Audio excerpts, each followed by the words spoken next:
आज का टॉपिक जो है हमारे पास है, हम यहाँ पे डिस्कस करेंगे magnetic properties of solids.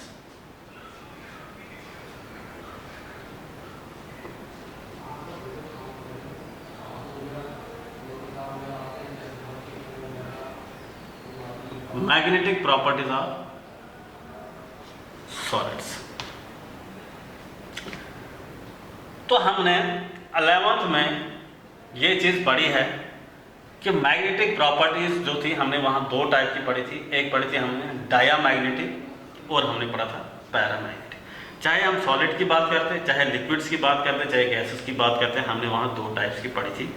Lower class में हम पढ़ते डायामैग्नेटिक और पैरामैग्नेटिक। यहाँ पे जो मैग्नेटिक प्रॉपर्टीज ऑफ सॉलिड्स की है, इसमें 3 प्रॉपर्टीज़ जो है वो और ऐड हो गई है।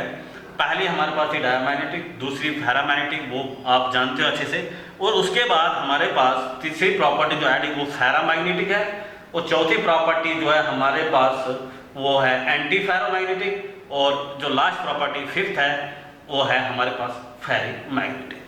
तो मैं लिखता हूँ यहाँ पे,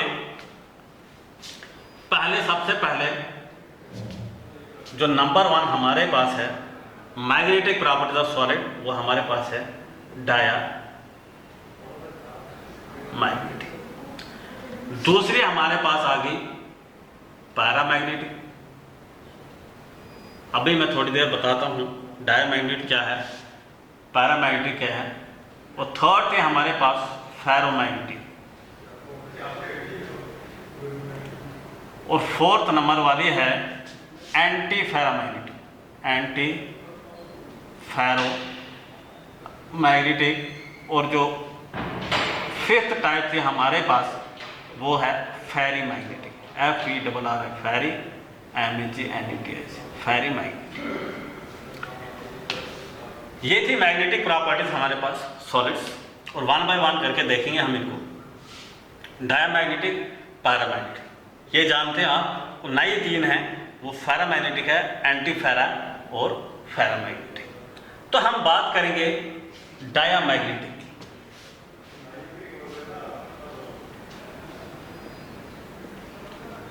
डायामैग्नेटिक का मतलब क्या है? डायामैग्नेटिक मीन्स हमारे पास कोई अनपेयर्ड इलेक्ट्रॉन नहीं है।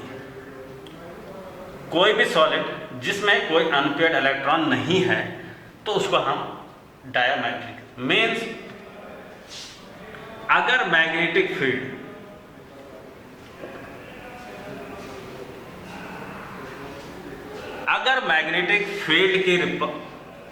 मैग्नेटिक फील्ड की प्रेजेंस में कोई भी सॉलिड्स या कोई भी क्रिस्टल रिपल्शन शो करेगा, मीन्स रिपल्शन, मैग्नेटिक फील्ड के केस में रिपल्शन शो करेगा तो उसे हम डायामैग्नेटिक सब्सटेंस कहेंगे। मीन्स हम इसको लिख सकते हैं नो अनपेयर्ड इलेक्ट्रॉन। किसके? डायामैग्नेटिक के केस में नो अनपेयर्ड इलेक्ट्रॉन्स। अगर हम एग्जांपल देखेंगे डायामैग्नेटिक के केस में, तो मेरे पास एग्जांपल है पहले वो NaCl है।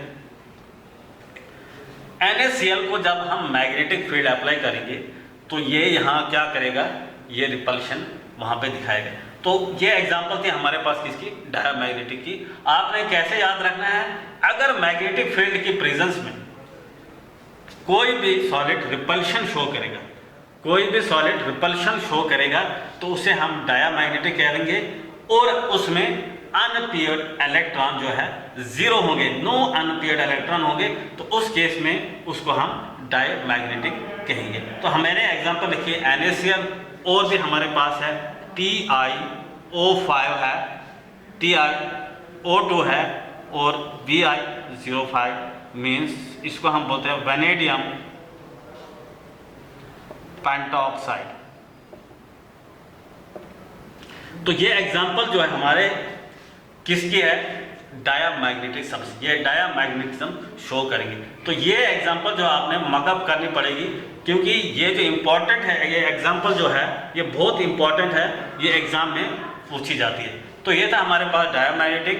अब नेक्स्ट जो था वो मैंने बताया आपको पैरामैग्नेटिक। तो पैरामैग्नेटिक में देखेंगे हम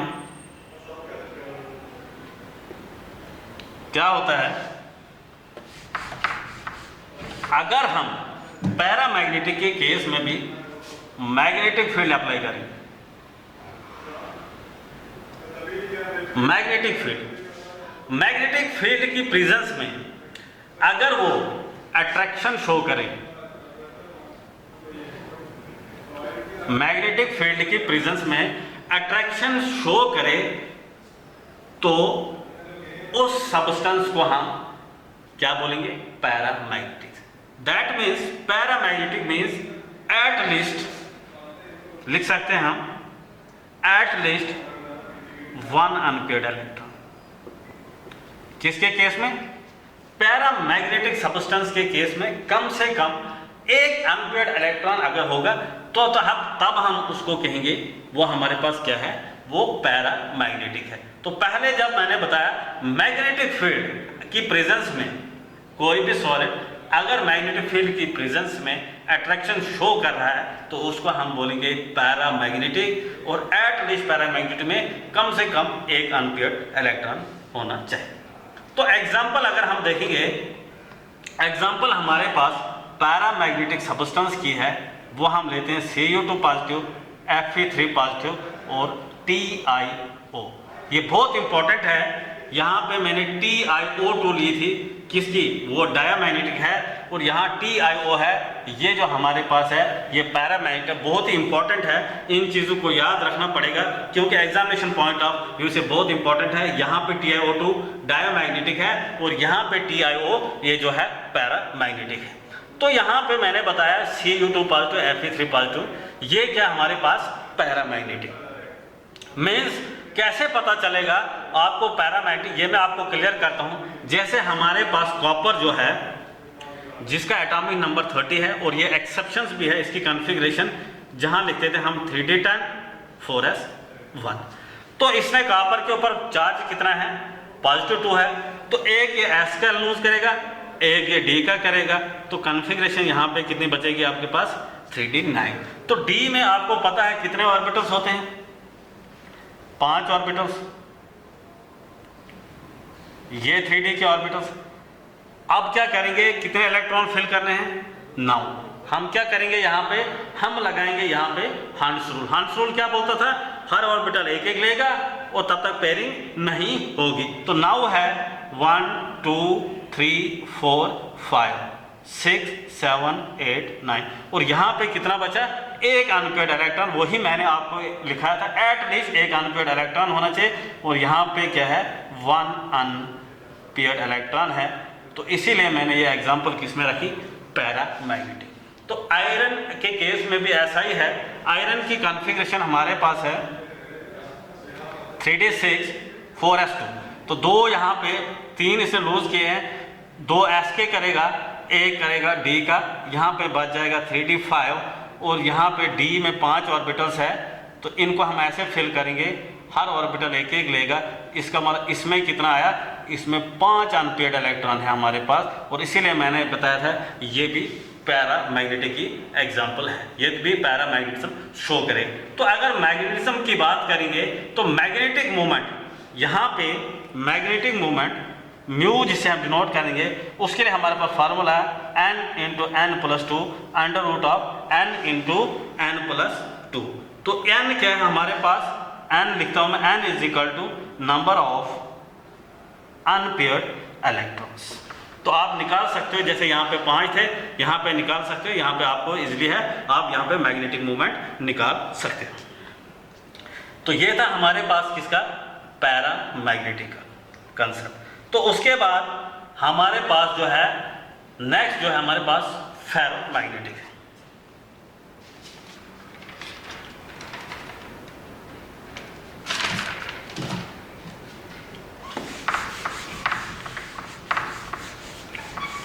यहाँ पे मैं एक चीज़ आपको और बोल सकता हूँ, अगर हम ऑक्सीजन लेंगे, ऑक्सीजन चलो हम यहाँ पे लेते नहीं, अगर हम ऑक्सीजन का केस लेंगे यहाँ पे, तो इसमें क्या है, इवन इलेक्ट्रॉन्स है, तो ये भी अनपेयर्ड इसको भी हम पैरामैग्नेटिक कहते हैं।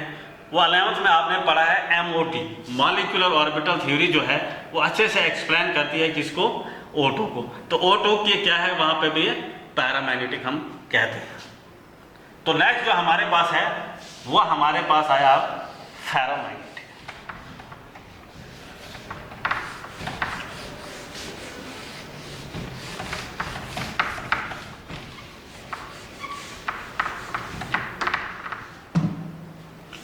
ये हमारे पास है, हम लिखते हैं फेरो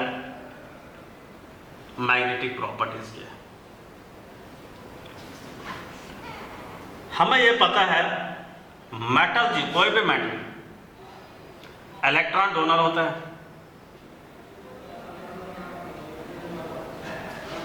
मेटल क्या करता है, इलेक्ट्रॉन डोनर होता है, इलेक्ट्रॉन डोनेट करता है, ऊपर पॉजिटिव चार्ज चढ़ाता है और इलेक्ट्रॉन होते हैं लूज करता है। अगर हमारे पास कोई मेटल क्रिस्टल है, सपोज ये मेरे पास एक मेटल का क्रिस्टल है, इस मेटल क्रिस्टल के अंदर क्या होगा, छोटे छोटे डाइपोल होंगे, छोटे छोटे डाइपोल होंगे इस मेटल क्रिस्टल के अंदर, जिनके ऊपर charge plus minus plus minus plus minus minus plus minus plus plus minus minus plus plus minus plus minus minus plus minus plus plus minus means ये मेटल क्रिस्टल है। इसके अंदर छोटे छोटे dipole, small small dipole, small small dipole किसके अंदर, इस metal crystal के अंदर है। और वो जैसे भी है इस क्रिस्टल के अंदर पड़े हैं। मीन्स डाइपोल क्या है, ये पॉजिटिव और ये नेगेटिव, इसे हम क्या बोलते हैं, डाइपोल। अब मैं करता क्या हूं, इस क्रिस्टल के एक्सटर्नल फोर्स लगाता हूं। एक्सटर्नल फोर्स मीन्स यहां पे मैं एक बैटरी इसके साथ कनेक्ट कर देता हूं, एक बैटरी कनेक्ट कर देता हूं। तो एक्सटर्नल फोर्स जब इसकी मिली, यहां पे जो डाइपोल है हमारे पास, उनकी एडजस्टमेंट होना शुरू हो जाएगी। जब एक्सटर्नल फोर्स लगेगा, उनको क्या होगा, वो एडजस्टमेंट शो करेंगे। ये जो चार्ज है हमारे पास, इनको हम ग्रेन्स भी बोलते हैं। हायर इंजीनियरिंग में देखेंगे तो इनको हम ग्रेन्स बोलते हैं। तो जब एक्सटर्नल फोर्स लगाई मैंने, यहाँ पे जो डाइपोल है हमारे पास, ये एडजस्ट करना शुरू करेंगे। मीन्स के डाइपोल पैरामैग्नेटिक के केस में क्या होगा, ये मेटल क्रिस्टल है, ये हमारे पास डाइपोल है, यहां पे क्या होगा, डाइपोल एक डायरेक्शन में आ जाएंगे, डाइपोल और इन वन डायरेक्शन। कब, जब मैंने एक्सटर्नल फोर्स बैटरी कनेक्ट की थी क्रिस्टल के साथ, तो उसके बाद जब मैंने मैग्नेटिक फील्ड को रिमूव किया, यहां पे क्या होगा, पॉजिटिव चार्ज एक साइड और नेगेटिव चार्ज एक साइड हो जाएगा। अपर पार्ट में पॉजिटिव और नीचे नेगेटिव। तो यहां पे होगा क्या, जब ये डाइपोल एक डायरेक्शन में आएंगे, तो मैं अगर मैग्नेटिक फील्ड को रिमूव भी करूंगा, तो ये क्या करेंगे, दे बिहेव्स, इसको मैं लिख सकता हूं, they behave like a magnet even if the external magnetic field is removed। ये बिहेव करेगा मैग्नेट की तरह, अगर हम मैग्नेटिक फील्ड को रिमूव भी कर देंगे। अगर हमने पहले लगाया तो यहाँ पे क्या होगा, डाइपोल स्टार्ट होने लगे एक डायरेक्शन में, तो पॉजिटिव अपर साइड तो नेगेटिव नीचे साइड। जब मैंने मैग्नेटिक फील्ड को रिमूव भी कर दिया, तो they behave like a magnet even if the external magnetic field is removed. और इसकी एग्जांपल जो हमारे पास है फेरामैग्नेटिक की, हमारे पास एग्जांपल है, जैसे हम आयरन है हमारे पास, निकल है हमारे पास, CrO2। ये एग्जांपल आपने याद रखनी है बहुत ही इंपॉर्टेंट है एग्जामिनेशन पॉइंट ऑफ व्यू से। और दूसरी बात इसमें खास क्या होगी, अगर ये डाइपोल एक डायरेक्शन में आएंगे तो इधर क्या होगी, स्ट्रॉन्ग, यहां पे क्या होगी, स्ट्रॉन्ग अट्रैक्शन होगी।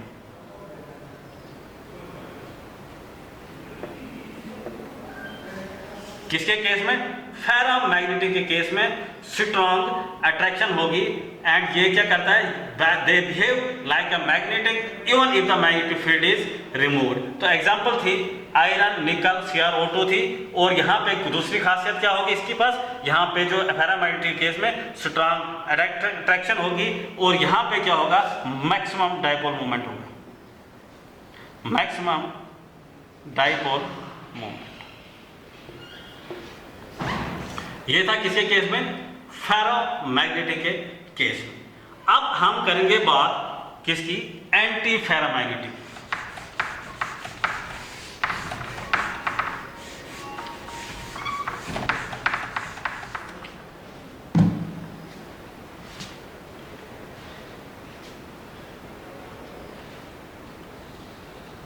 ये मैंने क्रिस्टल लिया, ये हमारे पास है एंटी फेरोमैग्नेटिक। तो एंटी फेरो मीन्स बिल्कुल फेरोमैग्नेटिक की अपोजिशन, मीन्स इसको हम लिख सकते हैं they do not behave like a magnet, they do not behave like a magnet. किसके केस में, एंटी फेरोमैग्नेटिक, क्योंकि वहां पे हमने देखा था फेरा के केस में अगर हमने मैग्नेटिक फील्ड को रिमूव भी कर दिया उसके बाद भी वो एज अ मैग्नेट काम कर रहा था, they behave like a magnet. यहाँ पे क्या, ये एंटी है, इसके अपोजिट में they do not behave like a magnet. और यहाँ पे जो है हमारे पास डाइपोल क्या होंगे, ये डाइपोल जो इसके बीच में होंगे ये बिल्कुल अपोजिट डायरेक्शन में आ जाएंगे। किसके केस में, जो ग्रेन्यूल्स है बिल्कुल अपोजिट डायरेक्शन में आएंगे। तो इसको हम ऐसे भी रिप्रेजेंट कर सकते हैं क्रिस्टल के अंदर, तो आपस में क्या होंगे, ये कैंसल आउट हो जाएंगे। तो यहाँ पे क्या हो जाएगी, इसके एंटी फेरो में यहाँ पे स्ट्रॉन्ग रिपल्शन होगी। स्ट्रॉन्ग रिपल्शन के कारण ये बिल्कुल यहाँ पे कैंसल हो जाएंगे। और इसके एग्जाम्पल जो है हमारे पास एंटी फेरा की, वो हम लिख सकते हैं Fe2O3, जो एग्जाम्पल है इसकी Mn वो है, Mn2O है। ये हमारे पास एग्जाम्पल है किसकी, एंटी फेरोमैग्नेटिक। पहली बात इसमें याद रखनी है आपने, they do not behave like a magnetic, like a magnet. और इसमें जो है डाइपोल जो होंगे वो बिल्कुल अपोजिट डायरेक्शन में होंगे और इनमें क्या होगी, स्ट्रॉन्ग रिपल्शन होगी, ये कैंसल आउट हो जाएंगे। और ये एग्जांपल थी, ये बहुत इंपॉर्टेंट है, ये आपने याद रखनी है, ये इसकी एग्जांपल थी। उसके बाद हमारे पास जो है, जो लास्ट टाइप थे हमारे पास, वो है हमारे पास फेरोमैग्नेटिक।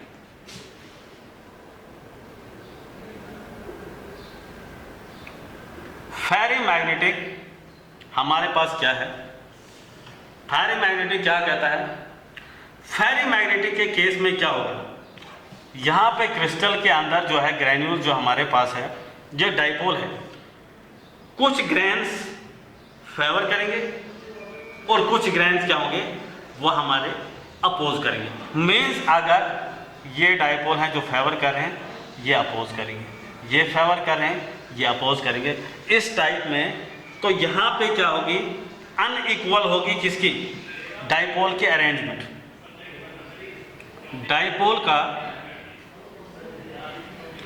अरेंजमेंट जो होगा अनइक्वल होगा। किसके, फेरोमैग्नेटिक के केस में हमने क्या देखना है, डाइपोल जो का अरेंजमेंट जो होगा वो अनइक्वल होगा और यहाँ पे मैग्नेटिक मोमेंट जो है not equals to zero, magnetic moment यहाँ पे जीरो नहीं होगा। तो इसकी बेस्ट एग्जांपल जो प्राइम एग्जांपल है हमारे पास Fe3O4 है, यह आपने याद रखनी है। किसके केस में, फेरोमैग्नेटिक के केस में हमने देखा डाइपोल अरेंजमेंट अनइक्वल होगा, magnetic moment not equals to zero, और एग्जांपल Fe3O4 होगी। तो ये था हमारे पास मैग्नेटिक प्रॉपर्टीज ऑफ सॉलिड्स। तो हमने यहाँ पे पढ़ा डायमैग्नेटिक, पैरामैग्नेटिक, फेरोमैग्नेटिक, एंटी फेरा और फेरामैग्नेटिक। तो ये था लास्ट टॉपिक हमारे पास जो इसका सॉलिड स्टेट का है।